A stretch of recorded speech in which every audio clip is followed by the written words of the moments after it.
What's up, soldiers? Chris here, CaribbeanPod.com. Always a pleasure having you guys here in the kitchen with me. What you're looking at there is some leftover fried corned beef. Yeah, same old canned tin corned beef, bully beef, whatever you call it. Along with some cabbage that I found in the fridge. I'm making a great lunch today. Stay tuned, you're gonna love this one, man. Got a nice wide frying pan here. It is non-stick, it is what it is. If you choose not to use non-stick, that is totally up to you. A tablespoon of olive oil, and right away a large onion all sliced up, along with those pieces there. That's garlic, 3 large cloves of garlic.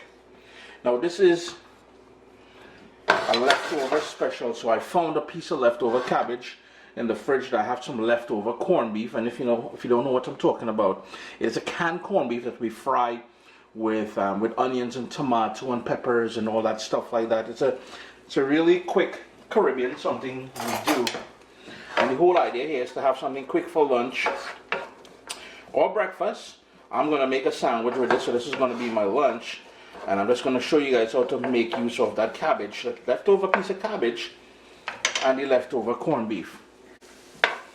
A minute later, we've got that sort of sizzle going. I turned up my heat to medium. I'm gonna go in with some fresh ground black pepper. If you don't have fresh ground, use what you have, no stress. We're gonna go in with a couple of these bird's eye peppers. One fell there, so I have a backup. We've got 2 of them, and what I'm gonna do, I'm gonna just crack it just to release the heat. Another quick little stir. And for a little bit of flavor beyond what that canned corned beef is going to add. Now remember, that canned corned beef has been sitting in the fridge for about a day or so. So it's already cooked. I'm going to go in with half a teaspoon of my favorite curry powder. Now if you're doing this gluten-free, please go through the list of ingredients and make sure that it works for your gluten-free diet that you're using it. You're doing there. The cabbage straight into the pot. I just gave that a rough chop, and that is half of a small cabbage that's been sitting in the fridge there. A very small cabbage. Gonna move that down, and we're gonna toss that to sort of coat it in that garlicky onion curry base there. Remember, it's just a tiny bit of curry. If you don't want to put the curry, you don't have to. If you want to add a bit more curry, you can certainly do that. In the meanwhile, make sure the corned beef that was in the fridge is thawing out. It's not a big old clump. What I'm going to do here is put a lid and let that sort of steam saute in there. 2 minutes later, you're going to give that another stir. Now here's where you're going to personalize things. You're going to cook the cabbage to the sort of texture that you like. I like my cabbage with just a slight little crunch, so I know when to stop this. So yeah, that's the sort of personalization. The other thing is salt, and I'm going in with some sea salt. And I found some grape tomato in the fridge there. I'm using up everything that I can find.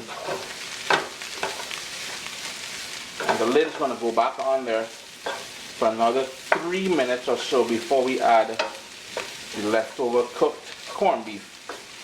Some of you may call it bully beef. I don't know. It's up to you how you call it, you know.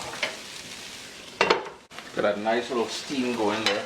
And that is the reason why we use the lid. Is sort of steam saute it just to wilt it down a bit. Man, that little bit of curry powder to there added smelling real nice in the kitchen. Now this is where, remember I told you guys we had some leftover fried corned beef. It doesn't look like much, but I'm telling you, man, if you're from the Caribbean, you'll understand the important part. The same little tin corned beef plays in our lives. Call it Honaman food, call it whatever you want. I know I man call it delicious, so if all the thing call it too fancy to eat this, well, too bad for you. I will eat it. Anyhow, we're gonna heat that through now, and that's gonna add that lovely flavor to this cabbage and everything else. And you can see what I'm talking about. Even with some hot steamed rice, some roti, I'm making sandwiches with this. I'm gonna toast some bread, and Yo, it's our best little something here for lunch, yeah? But we want to heat that through, eh? No lid this time though. It's been a couple minutes since I added that leftover corned beef today. Look at that nice steamage happening there.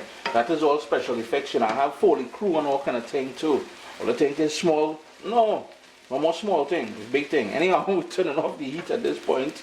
Taste it for salt and adjust it. I man just cut back on the salt, so I ain't adding no more. Even if it needed salt, I'm not adding it. Always a pleasure having you guys here in the kitchen with me. We made use of that leftover corned beef and the little piece of cabbage and the tomatoes and everything, man. You gotta love it.